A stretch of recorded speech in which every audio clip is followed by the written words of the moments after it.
Nicer day, agreed Milo, who was too busy looking at the road to see that the others had gone. And in the split second he was gone also. He landed next to Talk and the terrified humbug on the tiny island, which now looked completely different.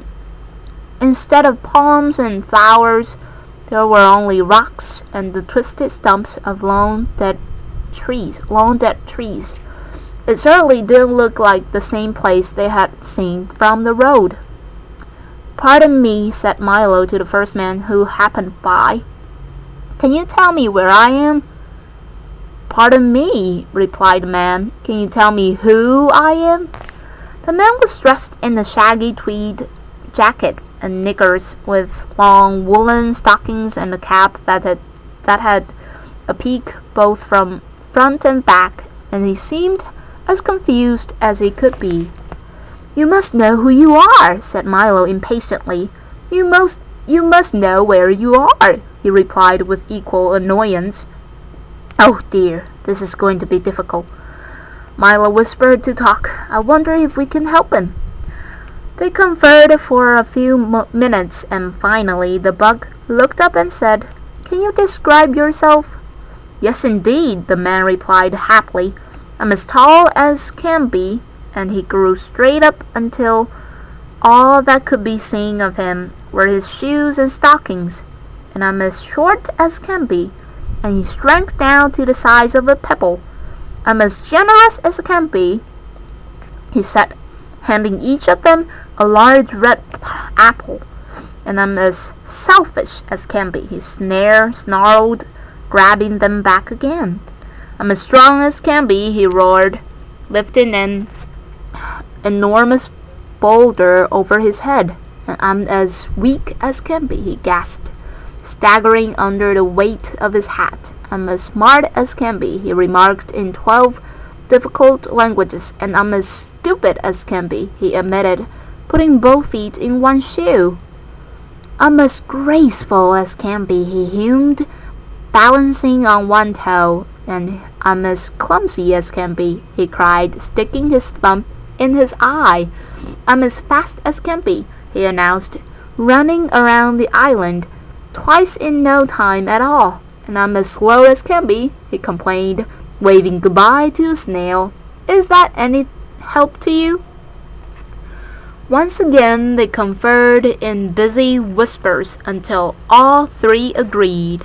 "It's really very simple," said the humbug, twirling his cane. "If everything you say is true," added Talk, "then without a doubt," Milo concluded brightly, "you must be campy." "Of course, yes, of course," the man shouted. "Why didn't I think of that? I'm as happy as can be." Then he quickly sat down, put his head in his hands, and sighed. "But I'm also as sad as can be." "Now will you tell me where we are?" asked Talk as he looked around the desolate island. "To be sure," said Canby. "You're on the island of conclusions. Make yourself at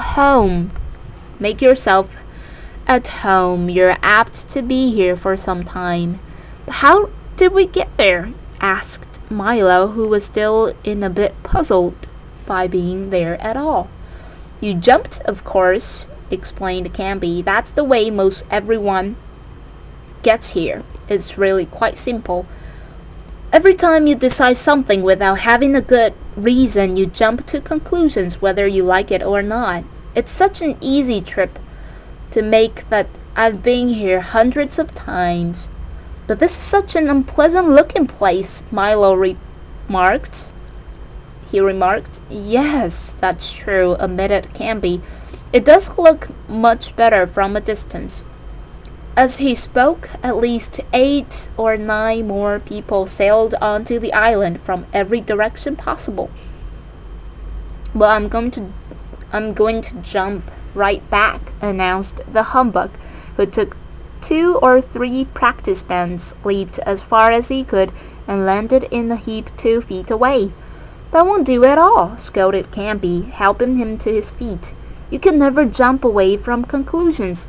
Getting back is not so easy. That's why we're so terribly crowded here. That was certainly the truth, for all along the bleak shore and clustered on the rocks, for as far as anyone could see, were enormous crowds of people, all sadly looking out to the sea. "Isn't there even a boat?" asked Milo, anxious to get on with his trip. "Oh no," replied Canby, shaking his head. "The only way back is to swim, and that's a very long and a very hard way." "I don't like to get wet," moaned the unhappy Bug, and he shuddered at the thought. "Neither do they," said Canby sadly. "That's what keeps them here." "But I wouldn't worry too much about it, for you can swim all day in the sea of knowledge and still come out completely dry. Most people do, but you must excuse me now. I have to greet the new arrivals. As you know, I'm as friendly as can be." Over the humbug's strenuous objections, Milo and Tuck decided to swim, and protesting loudly, the Bug was dragged along with them toward the sea. Canby hurried off to answer more questions, and last thing he was heard to say was, "Pardon me, can you tell me who I am?" They swam and swam and swam for what seemed like hours, and only Tuck's firm encouragement kept Milo struggling through the icy water.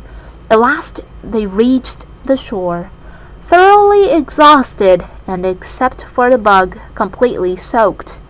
"That wasn't bad at all," the humbug said, straightening his tie and brushing himself up. "I must visit there again." "I'm sure you will," gasped Milo. "From now on, I'm going to have a very good reason before I make up my mind about anything. You can lose too much time jumping to conclusions." The car was just where they left it, and in a moment they were on their way again as the road turned away from the sea and began its long climb into the mountains. The warm sun and billowy breezes dried them as they went. "I hope we reach Digitopolis soon," said Milo, thinking of the breakfast they hadn't eaten. "I wonder how far it is." And this is the end of chapter 13.